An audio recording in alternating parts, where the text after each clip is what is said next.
All right, let's get into it. Today, we're going all the way back to the very beginning, to the document that kicked this whole thing off. We are deconstructing Satoshi Nakamoto's original 2008 white paper, Bitcoin, a peer-to-peer electronic cash system. It's just 9 pages, but it literally changed the world. So, let's see what's inside. But first, let's start with a big question. What if you could actually be your own bank? I mean, what if sending money online to a friend felt just like handing them a $20 bill? Direct, instant, and with no one else involved. That's the core idea, the fundamental problem that this paper tries to solve. You see, the paper doesn't start with Bitcoin. It starts with a problem, a huge one, and that problem is trust.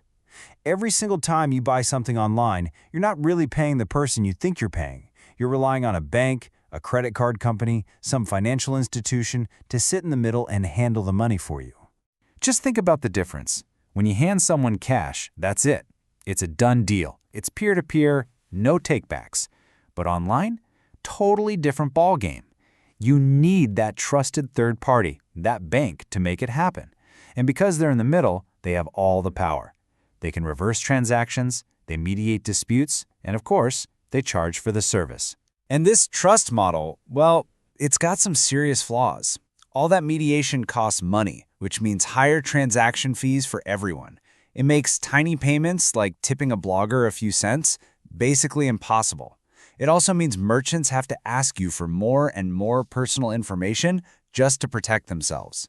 And maybe the craziest part, the system just accepts that a certain amount of fraud is going to happen. It's just baked into the cost of doing business. So, looking at all these issues, the paper proposes something completely radical. Instead of trying to patch up this trust-based system, what if we could just get rid of the need for trust altogether? What if we could build a new system from the ground up, one based on cold, hard, mathematical proof? And this one quote, man, it's the heart of the entire paper. It's all right there.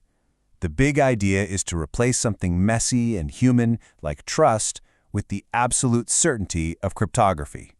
Let the math, not a bank, be the final say on every transaction. Okay, that sounds amazing, right? But it runs smack into a massive technical problem. An electronic coin isn't a physical thing you can hold. It's just data. It's a file on a computer. And if it's just a file, what's to stop me from doing a simple copy-paste? I could send you the coin, keep a copy for myself, and then send that copy to someone else. This is the infamous double spending problem, and for decades it was the #1 reason digital cash couldn't work. So, how did Satoshi solve this puzzle that stumped so many others? The solution was as elegant as it was powerful. Create a public ledger. A giant, shared record book that everyone in the world can see, where every single transaction is publicly announced and recorded for all time. So let's look at the building blocks. It all starts with the transaction. In this system, a coin is basically just a chain of digital signatures. When you send it to someone, you're literally signing over ownership, just like you'd sign the back of a check, creating the next link in its history. Now, these transactions don't just float around individually. Instead, the network gathers them up, bundles them all together with a timestamp, and puts them into what's called a block. The easiest way to think about a block is as a single page in that giant public ledger book. And here's where the magic really happens. Each new block, each new page, is cryptographically changed to the one that came before it. This creates a permanent, unchangeable record. To go back and change something in an old block, you'd have to redo all the math for every single block that came after it. And that, my friends, is the blockchain. Okay, but this brings up a huge question. If this network is just a bunch of strangers who don't trust each other, who gets to be the one to add the next page to the book? Who's in charge here? And the answer is, nobody is in charge. Or maybe everybody is. The system needed a way for everyone to agree on what the true version of the ledger is without having a leader. And it does this not with promises or trust, but with proof. This proof comes from a process called proof of work. You can think of it as a massive, continuous global competition. Computers all over the world are racing to solve an incredibly difficult math puzzle. The first one to find the solution wins, And their prize is the right to add the next block to the chain. So what you get is a totally new kind of voting system. It's not one person, one vote. It's one unit of computing power, one vote.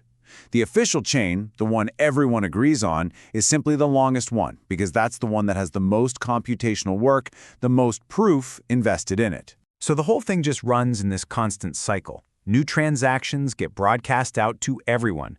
All the computers, or nodes, start collecting them into a potential new block. Then the race to find that proof of work begins. When someone wins, they show their work to the network. Everyone else checks it, and if it's legit, they add it to their copy of the chain and immediately start working on the next block. It just keeps on growing. But you have to be asking, why would anyone bother doing this? It takes powerful computers and a lot of electricity. What is in it for them? Well, the answer is one of the most brilliant parts of the whole design: incentives. The system pays people to participate in two ways. First, whoever wins the race and adds the next block gets to create brand new Bitcoin out of thin air and pay it to themselves. The paper itself calls this the digital equivalent of gold mining. And on top of that, they also get to collect all the small transaction fees that people included with their payments in that block. And this is where the game theory gets so smart. The incentives are designed to make being honest the most profitable strategy. As the paper puts it, even a bad guy with tons of computing power would make more money just playing the game and collecting the rewards than by trying to attack the system, which would ultimately destroy the value of the very coins he's trying to steal. So how secure does this make everything? The paper actually does the math. The odds of someone being able to reverse a transaction shrink exponentially with every new block that gets added on top. After just 6 blocks, which is about an hour, the chance of a successful attack is less than 0.1%. It becomes practically impossible to cheat.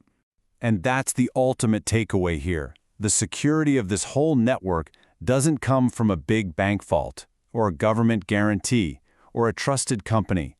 It comes from pure, cold, hard probability. It is a completely different way of thinking about how to keep things safe. And really, to bring it all home, Satoshi's own conclusion in the paper says it all. In just 9 pages, a system was proposed for electronic payments that completely sidesteps the need for trust. It solved the double spending problem and, in the process, created an entirely new kind of money. And that leaves us with one last massive, world-changing question. A question that this little white paper unleashed on the world, and one that we are all still trying to figure out the answer to today. What happens when money no longer needs a middleman?